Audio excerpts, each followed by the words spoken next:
Tu as dit que celui qui garde ta parole, tu seras avec lui et ton Père sera avec lui. On veut croire, Seigneur, qu'aujourd'hui on est autour de ta parole et tous les jours de notre vie, on médite à ta parole, Seigneur. On se réveille avec ta parole, on dort avec ta parole et on veut croire, Seigneur, que tu es avec nous. Tu nous as appris que c'est pas... La foi, c'est pas quelque chose qu'on touche, c'est pas quelque chose qu'on voit. Et même là, quand on croit que tu es loin de nous, Seigneur, tu es toujours présent. Tu es un Dieu qui ne change pas. Tu ne changes pas, Seigneur. Seigneur, il y a tellement de personnes devant nous, Seigneur, qu'on voudra mettre devant. Mais tu connais la pensée de chacun de nous, Seigneur. Amène tout ce que ton Saint-Esprit nous met dans le cœur. Parce qu'on ne sait pas comment prier, Seigneur. On ne sait pas quoi dire, mais ton Saint-Esprit est là pour intercéder, Seigneur. Aujourd'hui, on veut voir les dons spirituels, ce que tu as donné à ton Église, Seigneur. Si l'Église aujourd'hui doit préparer le chemin, si l'Église aujourd'hui doit préparer ton chemin, Seigneur, montre-nous comment le préparer. Fais que le Saint-Esprit conduise cette journée, Seigneur. Conduis ces moments, ces instants, Seigneur. Si Thibaut, il est là, c'est pas par hasard, Seigneur. Mais c'est parce que tu mettras dans sa vie des graines, Seigneur, qui vont prendre forme un jour. Merci, Seigneur, pour cette petite communauté qu'on est entre nous, Seigneur. Mais toi, tu sais qu'est-ce que tu veux toucher et comment tu veux nous parler, Seigneur. Seigneur, un jour on marchera avec toi, Seigneur, et c'est tout ce qui compte dans cette vie, Seigneur. Fais que ta réalité prenne forme dans notre réalité, Seigneur. Merci pour tout. Amen. Amen. T'as pas changé d'avis? Non. Se lancer dans l'eau du bain, dans le grand bain. Qu'est-ce qu'on a dit la dernière fois? Oui, qu'est-ce qu'on a dit? Non, j'arrive pas. Hein. Je sais pas. Non, on a dit juste que le Saint-Esprit viendra sur tout le monde dans les derniers temps.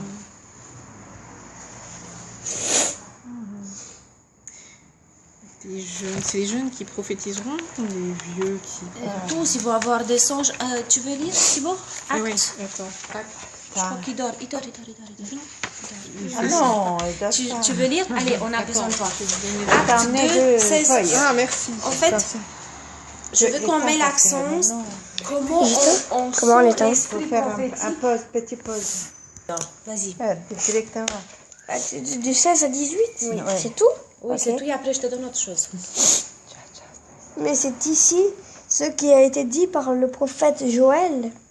Dans les derniers jours, Dieu dit: je répandrai dans mon esprit sur toute chair, vos fils et vos filles prophétiseront, vos jeunes gens auront des visions et vos vieillards auront des songes.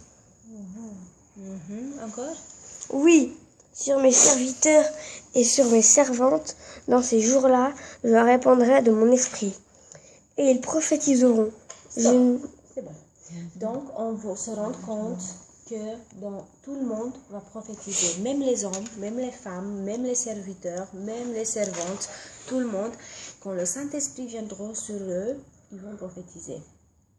Et on va regarder 1 Corinthiens 13, de 8 à 13. Et ici, on va se rendre compte que la prophétie va fonctionner jusqu'à ce que quelque chose se passe. 1 Corinthiens 8, 16, 13. Non, chapitre 1 Corinthiens 13, 8 et 13. 8 à 13. 8 à Alors, 13. verset 8. C'est Maki? oui. La charité ne périt jamais. Les prophéties prendront fin. Les langues casseront. La connaissance disparaîtra. Car nous connaissons en partie et nous prophétisons en partie. Mais quand ce qui est parfait sera venu, ce qui est partiel disparaîtra. Lorsque j'étais enfant, je parlais comme un enfant. Je pensais comme un enfant. Je raisonnais comme un enfant. Lorsque je suis devenu homme, j'ai fait disparaître ce qui était de l'enfance. Aujourd'hui, nous voyons au moyen d'un miroir d'une manière obscure, mais alors que nous verrons face à face. Aujourd'hui, je connais en partie, mais alors je connaîtrai comme j'ai été connu. Maintenant, donc ces 3 choses demeurent: la foi, l'espérance, la charité. Mais la plus grande de ces choses, c'est la charité. La charité C'est ou tout. l'amour. Hein, C'est l'amour. ouais.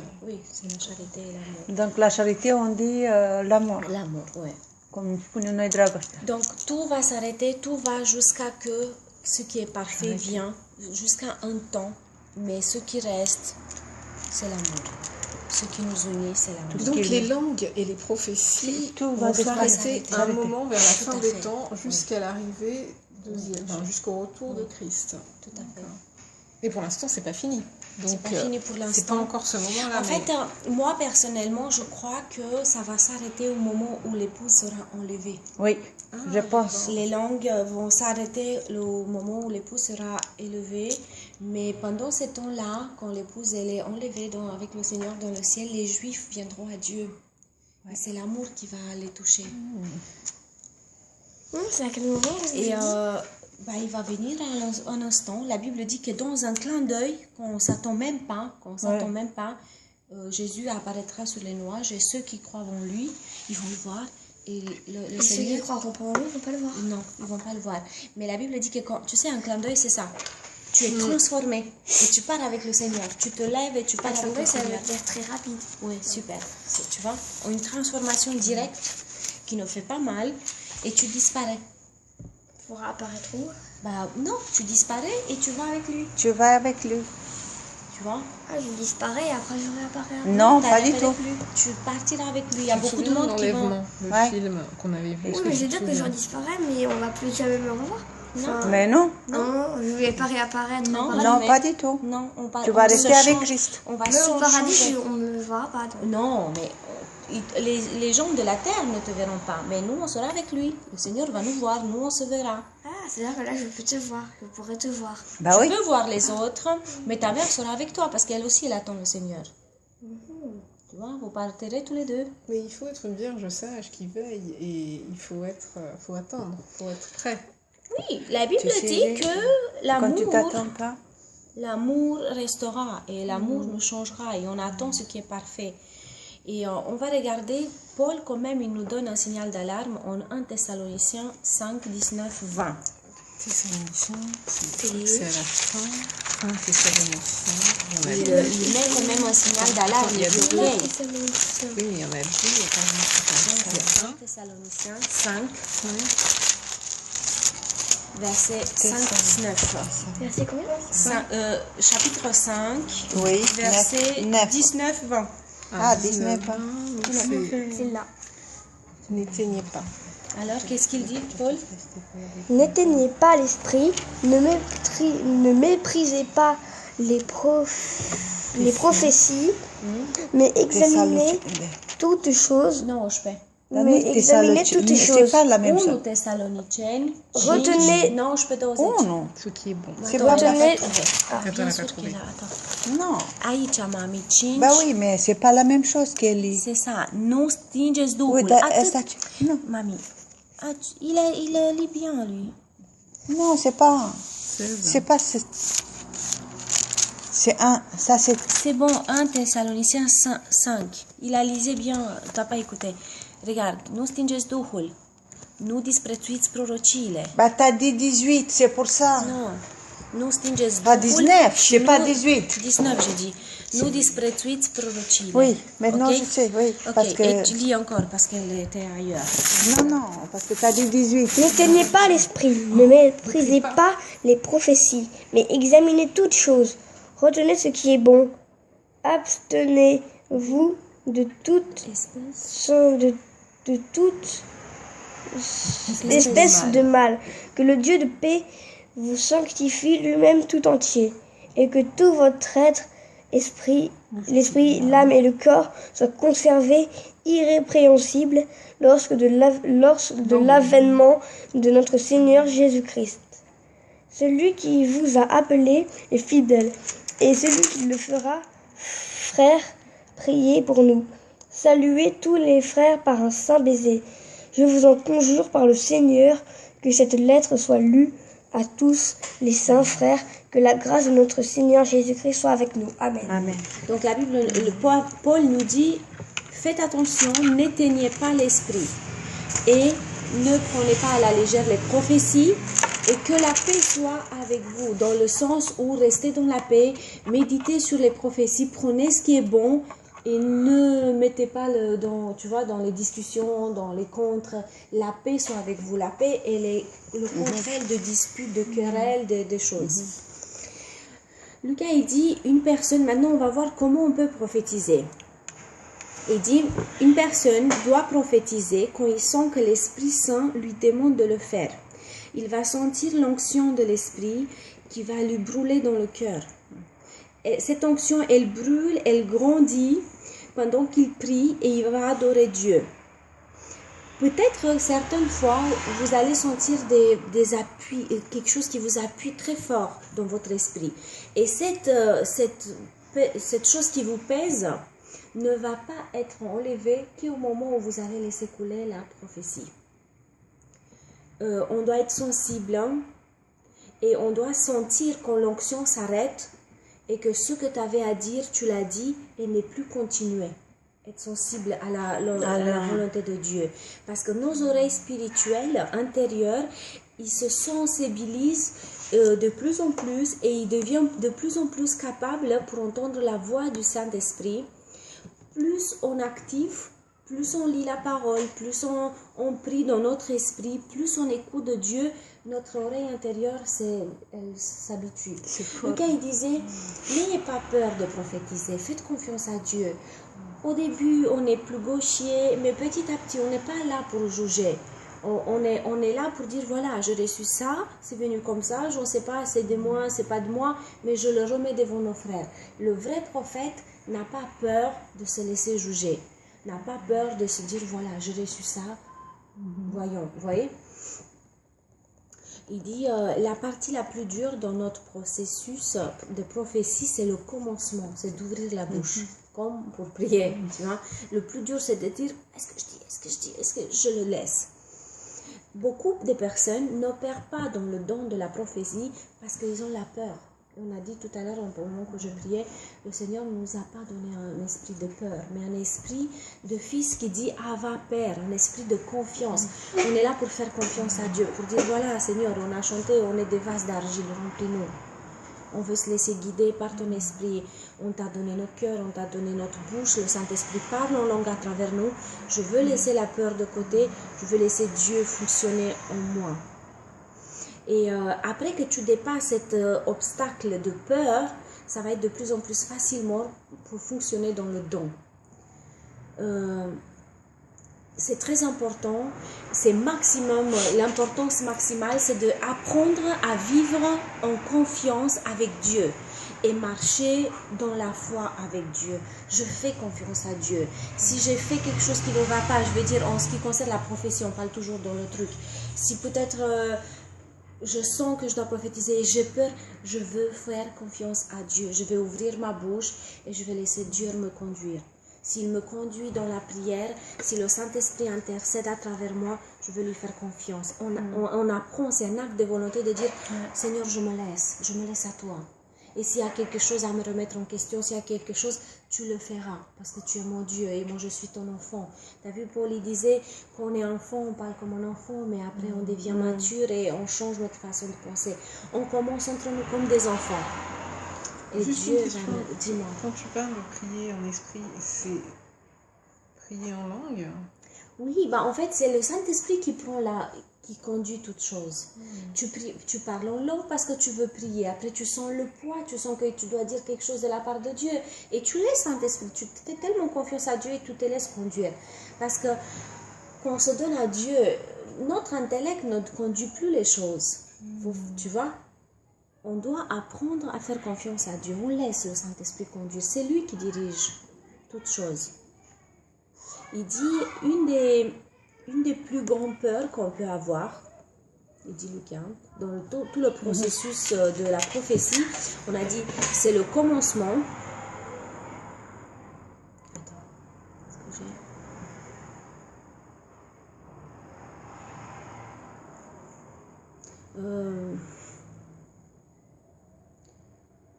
Il dit la capacité d'entendre la voix de Dieu va mettre de côté toute peur, toute inhibition.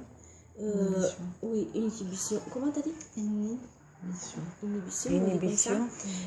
Et parce qu'on a peur des gens. Mais plus on entend Dieu, plus cette peur diminue. Parce qu'on doit écouter Dieu. Plus on est soumis à Dieu, plus on est sensible à Dieu, plus la peur du monde nous éloigne. Tu vois ce que je veux dire? Donc on a dit le plus dur, c'est le commencement. Et la plus grande peur que tu peux avoir, c'est la peur de toi-même. Et la peur de ne pas comprendre mal. Et la peur de ne pas être bien compris par les autres. Donc, quand tu veux prophétiser, il y a des peurs qui viennent. Il y a la peur de toi-même en disant je vais me laisser, mais je ne sais pas comment je vais réagir, tu vois, sur l'onction de Saint-Esprit. Et en même temps, il y a la peur de se dire mais qu'est-ce qu'ils vont croire les autres? Qu'est-ce qu'ils vont croire de ce que je vais dire? Et plus tu vis dépendant de Dieu et de moins en moins dépendant des autres et de leurs pensées. Plus tu es dépendant de Dieu, plus tu es efficace dans l'œuvre de Dieu. Tu vois ce que je veux dire? Ce qui nous intéresse, c'est que Dieu veut. Ce qui nous intéresse, qu'est-ce que moi je peux apporter à l'assemblée? Qu'est-ce qui m'intéresse, c'est si Dieu a mis en moi un don, comment je peux aider mes frères et sœurs? Ça ne m'intéresse pas qu'est-ce qu'ils peuvent croire les autres, comment ils vont me juger les autres. On est là pour apporter à l'édifice. La Bible nous a appris que nous, on construit avec Dieu. On met des pierres exactes, des pierres vivantes. Comment opère ces dons? On a regardé la dernière fois comment ça peut opérer le don de la prophétie? Non, on n'a pas vu. Non. Tu peux recevoir un message au moment où tu lis la parole. Tu peux sentir un truc en toi quand tu lis la parole. Plein de fois, le Seigneur m'a parlé à moi personnellement comme ça. Il dit, tu es encouragé par la parole de désirer avec envie de recevoir ce don. C'est un don qui peut fonctionner pour tout chrétien. Et là, j'ai 1 Corinthiens 14, 1, 19, où je pense que Paul il dit, moi, je vous conseille de parler en langue, je parle en langue plus que tous, mais de prophétiser. Si tu veux, on peut lire, mais il y a beaucoup. 1 Corinthiens 14, verset 1 et verset 19. Ah, le 1. Ouais, recherchez la charité, aspirer aussi au don spirituel, mais surtout à celui de prophétie. Je viens de dire ça, je n'étais pas sûre, mais c'était ça. Et le 19. Et le 19. Donc, recherchez l'amour. Essayez de vous aimer, les frères et sœurs. Oui. Tu vois, aspirer surtout à celui aspirer aussi au don spirituel. Donc, si on aime, prochain pas, c'est les dons. Donc, non, ce qui est ça c'est intéressant, 19, tu m'as dit. oui, attends, première, on est là, 1. Donc, la Bible dit, recherchez l'amour. Si on recherche l'amour sur tous les plans de ma vie, le prochain pas, c'est vouloir des dons. Et si je veux des dons, aspirer au plus haut, c'est celui de prophétiser. Parce que là, il y a une communion. Dieu va toujours nous dire, fais ça ou fais cela. Tu vois? Et ça édifie. Et ça édifie l'Église. Et en même temps, Dieu nous met la puce à l'oreille, quoi faire, comment faire. Tu vois? Alors 19 19, il dit... Vas-y, mais c'est en roumain. Oui, mais c'est en roumain. Ah. Tu veux que je te lise en roumain? Traduire? Oui. Oh. Vas-y. Bon. Alors, mais dans l'Église, j'aime mieux dire 5 paroles avec mon intelligence afin d'instruire aussi les autres que 10 000 paroles en langue. Ok. Donc, Dieu veut que l'Église soit édifiée. Un autre exemple, on peut recevoir une prophétie au moment où nous-mêmes on prie. Acte 2, 17, 19. Acte 2, 17, 19, c'est acte. Comment ça va?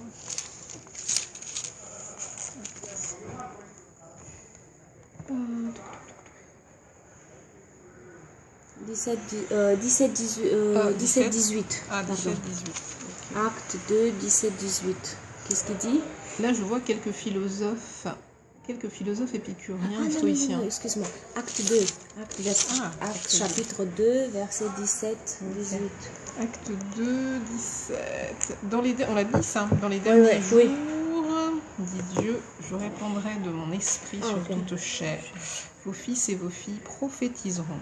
Vos jeunes gens auront des visions et vos vieillards auront des songes. oui sur mes serviteurs et sur mes servantes. Dans ces jours-là, je répandrai de mon esprit et ils prophétiseront. Je ferai paraître des prodiges en haut dans le ciel et des miracles en bas sur la terre, du sang, du feu et une vapeur de fumée. C'est ça, le soleil, ou c'est bon? Acte 13, 2. Alors, acte 13, 2. Non, 13. Acte 13, 2. 13. Alors, 13. Ah, pendant qu'ils servaient le Seigneur dans leur ministère et qu'ils jeûnaient, le Saint-Esprit dit, mettez-moi à part Barnabas et Saul pour l'œuvre à laquelle je les ai appelés. Donc, qu'est-ce qu'ils faisaient? Ils étaient en train de prier, de jeûner, et Dieu a voulu de les mettre à part. Et c'est l'Esprit qui dit? Tout à fait. Quand tu désires que Dieu t'utilise dans ces dons-là, reste dans une attitude de prière, sois ouvert pour que le Saint-Esprit te conduise.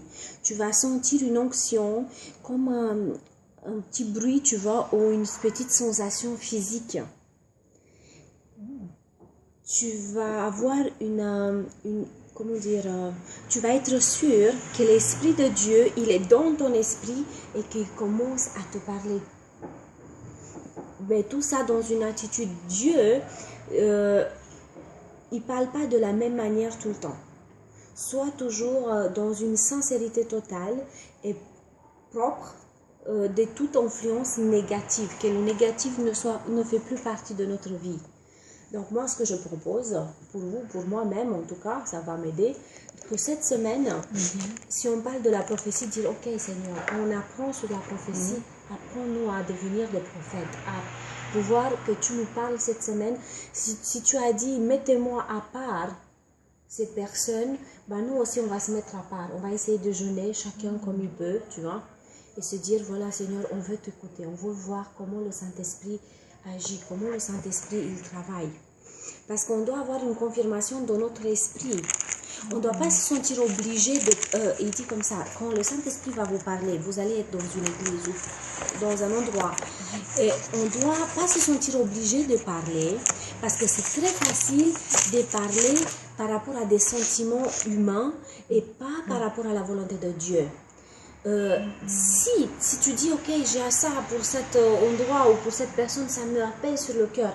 Si tu dis, voilà, Seigneur, je veux que ce soit toi, cette pensée ou cette parole, elle va venir, elle va rester, elle va t'appuyer jusqu'à ce que tu vas leur dire.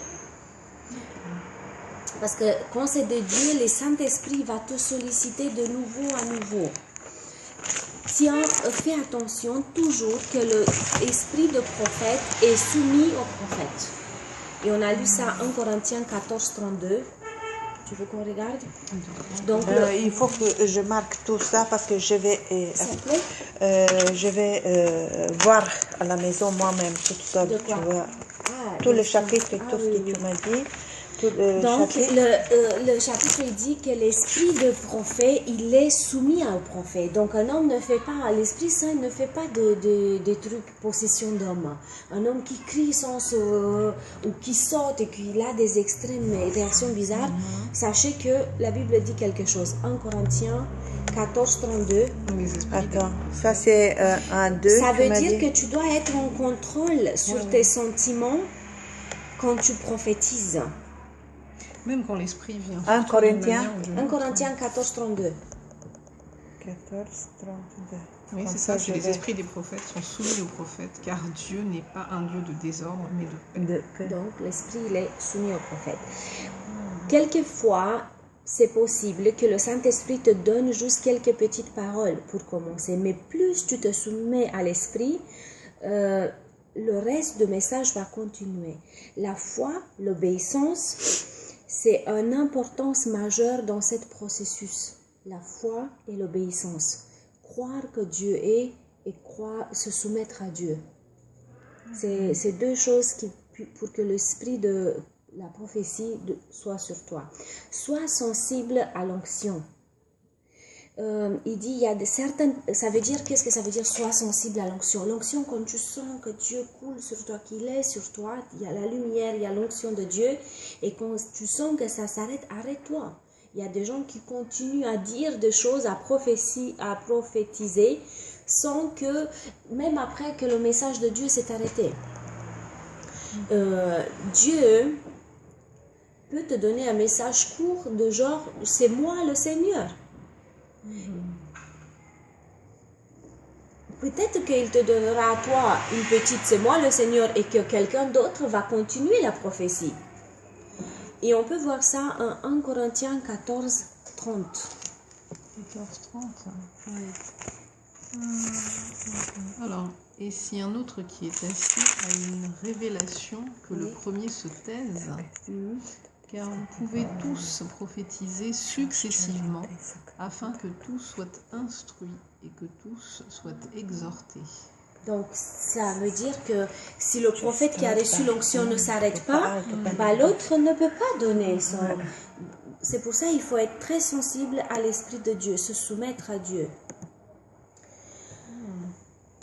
Certaines personnes, ils se comportent et ils parlent bizarrement au moment où ils prophétisent. Ils changent la voix, tu vois, ils ont un style de se comporter bizarre.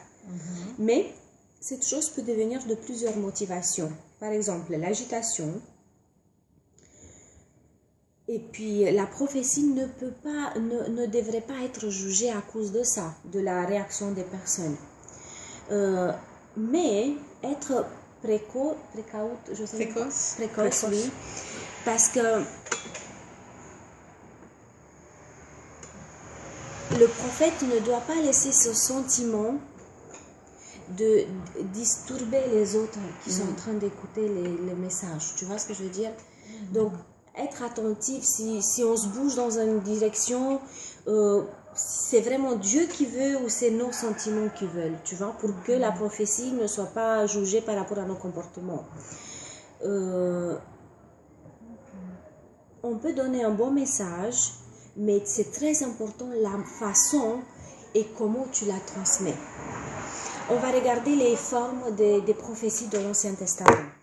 Parce qu'il y a beaucoup de formes de prophéties, comment on peut dire la chanson, la poésie, des paroles, des gestes symboliques, où on peut prophétiser en parlant direct avec quelqu'un, sans parler en langue et sans dire c'est comme ça que le Seigneur parle. Des fois, ça m'arrive à dire des choses à des gens et ça s'accomplisse. C'est une forme de prophétie aussi. Parce que, pas juste quand tu dis une formule ou que tu es dans l'église, tu peux prophétiser. Mais c'est pas une parole de connaissance. Quelle est la différence entre la parole de connaissance? Parce que la parole de connaissance va te révéler ce que la personne a fait ou ce que la personne elle a vécu. Ah, d'accord. Ou dans l'impasse où elle se trouve aujourd'hui. Mais la prophétie tient de le futur, de ce qui va s'accomplir. Okay. On va voir des exemples. Comment Ézéchiel a fait? Ézéchiel 5, 1, 14. Je pense que quand on a fait la prophétie, on s'est arrêté à ça. Là où 5 et 23 5, 1, 4. C'était il y a longtemps, je ne me souviens pas. Ah bon? Moi, je me souviens. C'est jusqu'à ici que je l'ai fait. Et c'est là, c'est façon. On va prendre un peu de temps, non? Pour regarder. C'est intéressant ou c'est pas intéressant? Ah, si, non, mais si, Non, c'est intéressant. Tout est intéressant. Bah oui. C'est une autre façon de parler de Lucas.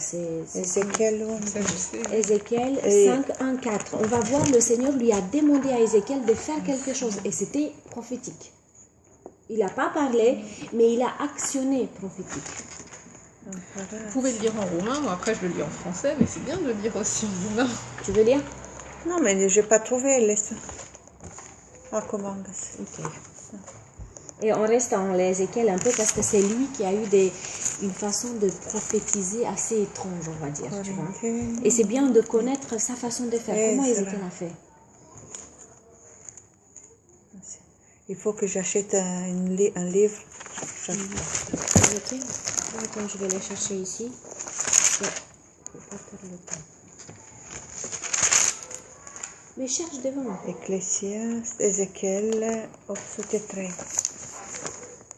Caută pe la 800. Allez, vas-y, cherche.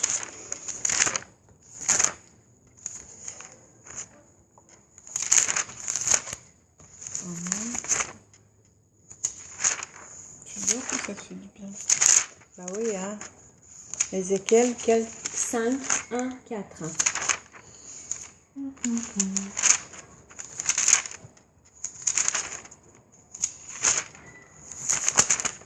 dit en français? Alors, Parce que ma mère, elle comprend français. 5 versets 1 Oui. et 4. Et toi, fils de l'homme, prends un instrument tranchant, un rasoir de barbier. Ça, c'est Dieu qui lui disait à lui à faire. Et toi, D'accord. fils de l'homme. Et lui, il a fait. Alors, Prends-le et passe-le sur ta tête et sur ta barbe. Prends ensuite une balance à peser et partage les cheveux. Brûle-en un tiers dans le feu au milieu de la ville, lorsque les jours du siège seront accomplis. Prends-en un tiers et frappe-le avec le rasoir tout autour de la ville. Disperse-en un tiers au vent, et je tirerai l'épée derrière eux. Tu en prendras une petite quantité que tu serreras dans les bords de ton vêtement. Et le verset 4, et de ceux-là, tu en prendras encore quelques-uns que tu jetteras au feu et que tu brûleras dans le feu. De là sortira un feu contre toute la maison d'Israël. Ainsi parle le Seigneur l'Éternel. tu vois, Deux points, c'est là. une façon de prophétie qu'il a dû faire certaines choses. On va voir un autre, qu'est-ce qu'il a fait? 4, 9, 17. 4, Oui, 4. 9, 17. 9 et 17. C'est une autre façon de prophétie. Prends du froment, de l'orge, des fèves, des lentilles, du millet et de l'épeautre. Mets-les dans un vase et fais-en du pain autant de jours que tu seras couché sur le côté. Tu en mangeras pendant 390 jours. La nourriture que tu mangeras sera du poids de 20 cycles par jour. Tu en mangeras de temps à autre. L'eau que tu boiras aura la mesure d'un 1/6 de hin. Tu boiras de temps à autre. Tu mangeras des gâteaux d'orge que tu feras cuire en leur présence avec des excréments humains. Et l'Éternel dit, c'est ainsi que les enfants d'Israël mangeront leur pain souillé parmi les nations vers lesquelles je les chasserai. Tu vois? Ah oui, c'est très précis, hein? Très précis. Et c'est une façon de prophétiser. À travers ça, le Seigneur a montré que comme je te dis de faire à toi, bah, c'est l'exemple que je vais faire au peuple. D'accord. Alors, maman, qu'est-ce que t'en dis? T'as jamais pensé à ça? C'est pour ça que Dieu le dit, vous avez l'esprit de paix. Ne jugez pas les choses. Restez, faites confiance à Dieu. Autre chose, on va regarder, c'est pas fini. Il est resté 390 jours couché sur la partie gauche et 40 jours sur la partie droite. Ézéchiel 4, de 4 à 8. Puis couche-toi sur le côté gauche, mets-y l'iniquité de la maison d'Israël, et tu porteras leur iniquité autant de jours que tu seras couché sur ce côté. Je te compterai un nombre de jours égal à celui des années de leur iniquité, 390 jours. Tu porteras ainsi l'iniquité de la maison d'Israël. Quand tu auras achevé ces jours, couche-toi sur le côté droit, et tu porteras l'iniquité de la maison de Juda pendant 40 jours. Je t'impose un jour pour chaque année. Tu tourneras ta face et tomberas nu vers Jérusalem assiégée, et tu prophétiseras contre elle. Et voici, je mettrai des cordes sur toi, afin que tu ne puisses pas te tourner d'un côté sur l'autre, jusqu'à ce que tu aies accompli les jours de ton siège. Waouh, ah oui, c'est puissant. Ouais. Voyons voir autre chose. Ézéchiel 37, Dieu lui a dit de faire un truc extraordinaire, à prophétiser sur les os morts. 37. Ézéchiel 37. Ouais, j'ai vu ça. J'ai dû même souligner parce que ça m'a choqué. 37, ouais, j'ai vu. Oui. Alors, 37. vous voulez qu'on le lise ensemble? Voir? 37 avec... Oui, 37, c'est tout le chapitre. Tout le chapitre. Vous voulez, vous lisez à la maison. Si vous voulez, on le lit ici pour voir un peu qu'est-ce qu'il dit le Seigneur. Vous lisez? Maintenant, c'est en roumain. c'est en roumain, hein. Elle va... Mais c'est bien de lire en roumain, ça va l'aider. Oui, mais ça va m'aider moi, mais ça va pas ouais. t'aider. Et moi, je comprends français. Ah, On gagne ouais. du temps. Parce que moi, je peux lire même à la maison pour... Bon. Tu vois, ma mère, elle prend les notes.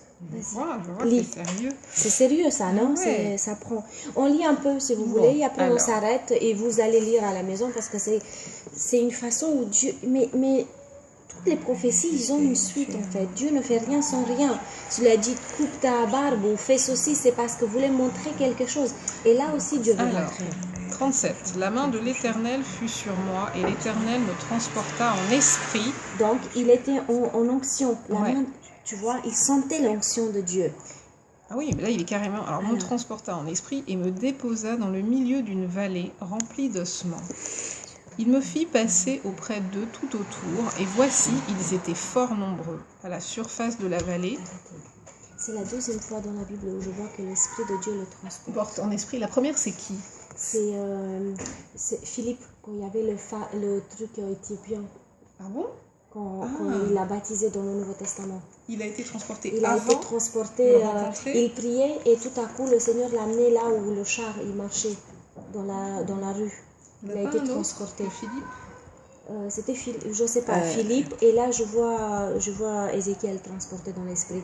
Dans l'esprit, mais il l'a amené physiquement. Non, il l'a amené physiquement ici, et Philippe dans le Nouveau Testament, il a été transporté avec le corps là-bas. C'est de la téléportation. Une téléportation, parce qu'il pouvait, comment vorbi la famenul éthiopian?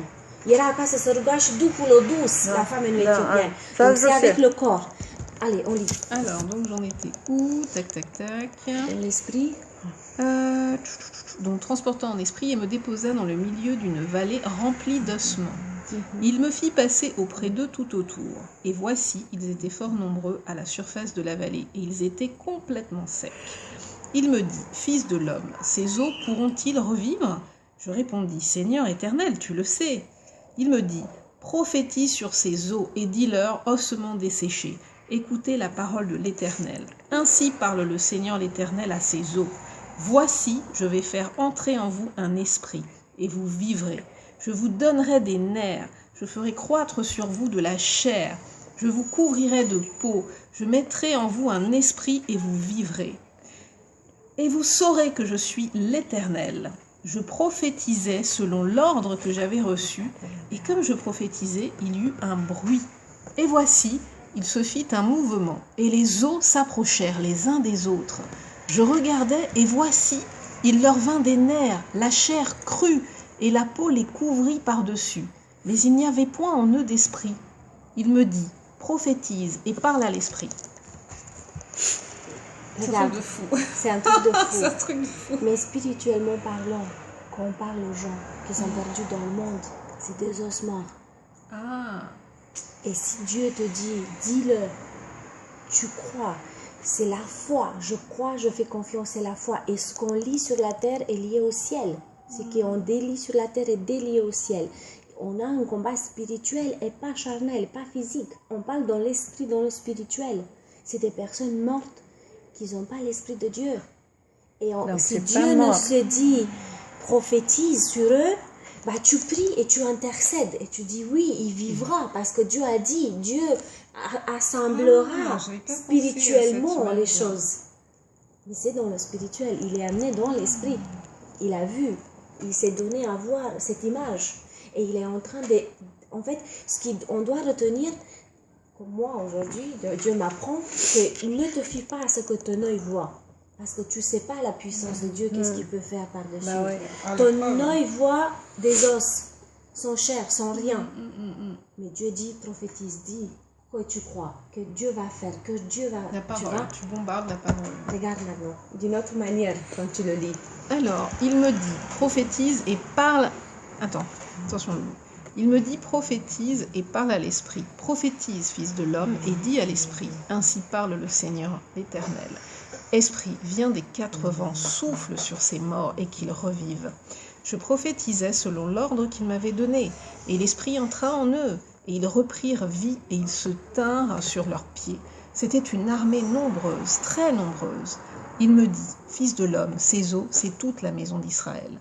Voilà, ils disent, nos eaux sont desséchées, notre espérance est détruite, nous sommes perdus. Prophétise donc et dis-leur, ainsi parle le Seigneur l'Éternel. Voici, j'ouvrirai vos sépulcres, je vous ferai sortir de vos sépulcres, ô mon peuple, et je vous ramènerai dans le pays d'Israël.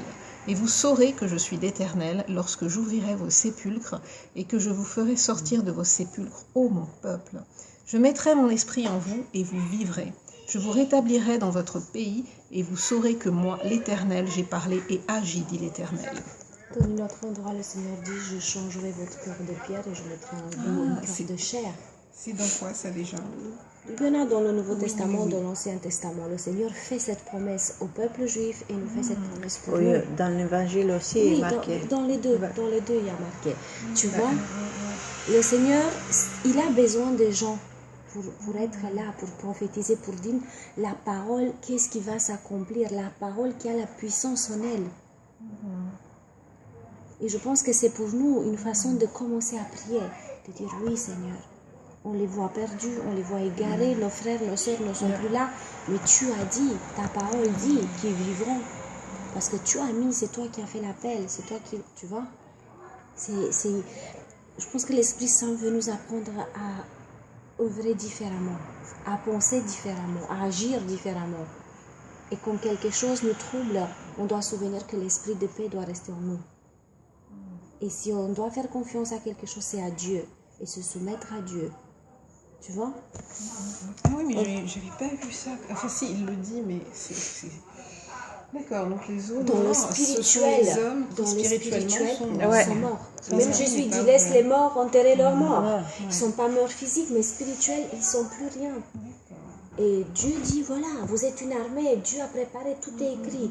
Mais il faut des gens pour dire, parce que c'est avec la puissance, elle est dans la parole. Et quand tu dis parole, c'est Christ. Christ est la parole.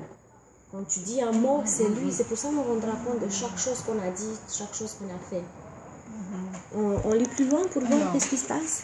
La parole de l'Éternel me fut adressée en ces mots. Et toi, fils de l'homme, prends une pièce de bois et écris dessus pour Juda et pour les enfants d'Israël qui lui sont associés. Prends une autre pièce de bois et écris dessus pour Joseph, roi d'Éphraïm, et de toute la maison d'Israël qui lui est associée. Rapproche-les l'une de l'autre pour en former une seule pièce, en sorte qu'elle soit unie dans ta main. Et lorsque les enfants de ton peuple te diront « Ne nous expliqueras-tu pas ce que cela signifie ?» Réponds-leur, ainsi parle le Seigneur l'Éternel. Voici, je prendrai le bois de Joseph qui est dans la main d'Éphraïm et les tribus d'Israël qui lui sont associées. Je les joindrai au bois de Juda et j'en formerai un seul bois, en sorte qu'il ne soit qu'un dans ma main. Les bois sur lesquels tu écriras seront dans ta main sous leurs yeux. Et tu leur diras, ainsi parle le Seigneur l'Éternel. Voici, je prendrai les enfants d'Israël du milieu des nations où ils sont allés, je les rassemblerai de toutes parts, et je les ramènerai dans leur pays. Je ferai d'eux une seule nation dans le pays, dans les montagnes d'Israël. Ils auront tous un même roi. Ils ne formeront plus deux nations et ne seront plus divisés en deux royaumes. Ils ne se souilleront plus par leurs idoles. Leurs transgressions, je les retirerai de tous les lieux qu'ils ont habités et où ils ont péché, et je les purifierai. Ils seront mon peuple, et je serai leur Dieu. Mon serviteur David sera leur roi, et ils auront tous un seul pasteur. Ils suivront mes ordonnances, ils observeront mes lois, et les mettront en pratique. Ils habiteront le pays que j'ai donné à mon serviteur Jacob, et qu'ont habité vos pères. Ils y habiteront, eux, leurs enfants, et les enfants de leurs enfants, à perpétuité, et mon serviteur David sera leur prince pour toujours. Je traiterai avec eux une alliance de paix, et il y aura une alliance éternelle avec eux. Je les établirai, je les multiplierai, et je placerai mon sanctuaire au milieu d'eux pour toujours. Ma demeure sera parmi eux, je serai leur Dieu, et ils seront mon peuple. Et les nations sauront que je suis l'Éternel qui sanctifie Israël, lorsque mon sanctuaire sera pour toujours au milieu d'eux. Magnifique. Tu vois la façon de Dieu lui parle et il dit fais ça, fais ceci, fais là. Et si le peuple te demande, tu dis c'est ça. Tu vois, c'est une façon de prophétiser. Dieu le disait à l'avance. Mais en posant des actes, en faisant des choses que les autres peuvent voir, c'est une image. Donc le truc des ossements, c'est vraiment active ta foi. Fais-moi confiance, active ta foi. Oui, parce que ça, mais avec les bois, oui. C'était vraiment fais ça. Et quand ils vont te demander qu'est-ce que tu joues avec les bois, bah, tu leur dis c'est comme ça qu'il parle le Seigneur. C'est de la même manière que je tiens les bois, de la même manière Dieu les rassemblera, le peuple. Tu vois? C'est clair. C'est une façon. Regardons autre chose. Comment il a prophétisé aux montagnes. C'est quoi? Ézéchiel 6, 1, 3. Thibaut, tu veux bien prendre la relève? Maman a lu un chapitre. Allez, courage mon fils. 6. 6, 1, 3. Tiens, 6, 1. Oh, c'est Oh pas là long, là. vas-y. Mais moi, ça me parle tout ça, c'est un truc de malade. 6, 1, 3. Du 6. À 3. C'est pas long. La parole de Dieu me fut adressée en ces mots. Fils de l'homme, tourne ta face vers les montagnes d'Israël et prophétise contre elles. Ok. Ici. Mais laisse-le fatigué. Tu diras, maman, Oui, pardon. Oh là là. tu diras, montagne d'Israël, écoutez la parole du Seigneur de l'Éternel. Ainsi parle le Seigneur l'Éternel aux montagnes et aux collines, aux ravins et aux vallées. Voici, je fais venir l'épée contre vous, et je détruirai vos hauts lieux. C'est bon. Tu vas t'assigner, c'est parce qu'on avait lu. C'est pour ça. C'est important. Donc, c'est une façon de prophétiser aux montagnes. Moi, je dis, on a des montagnes dans notre vie. On a des difficultés, on a des problèmes dans notre vie. C'est le moment de dire, voilà, dans nos vies. On va regarder, qu'est-ce qu'il a fait? Il a fait un trou dans le mur. Ézéchiel 12, 1, 6. Une façon de prophétiser. Et après, il faut voir Érémia, Isaïe, comment ils ont prophétisé. Allez, tu prends la relève de Tu vois, t'as marqué, parce qu'on l'avait déjà lu. De Waouh. Oui, il a 1 marqué à 1, 6. 6. Ouais. La parole de l'Éternel me fut adressée en ces mots. Fils de l'homme, tu habites au milieu d'une famille de rebelles qui ont des yeux pour voir et qui ne voient point, des oreilles pour entendre et qui n'entendent point, car c'est une famille de rebelles. Et toi, fils de l'homme, prépare leurs yeux, pars en leur présence du lieu où tu es pour un autre lieu. Peut-être verront-ils qu'ils sont une famille de rebelles. Sortent tes effets comme des effets de voyage. Du jour sur leurs yeux, et toi, pars le soir en leur présence, comme partent les exilés. Sous leurs yeux, tu passeras la muraille, tu perceras la muraille, et tu sortiras tes effets par là. Sous leurs yeux, tu les mettras sur ton épaule, tu les sortiras pendant l'obscurité. Tu te couvriras le visage, et tu ne regarderas pas à la terre. Car je veux que tu sois un signe pour la maison d'Israël. Tu vois? Et plus loin, on voit, je parle à un truc où il est resté muet pendant 7 jours. Donc, c'est la façon de prophétiser de Ézéchiel, pardon. Maintenant, on va voir qu'est-ce qu'il a fait Jérémie, sa façon de prophétiser dans la Bible.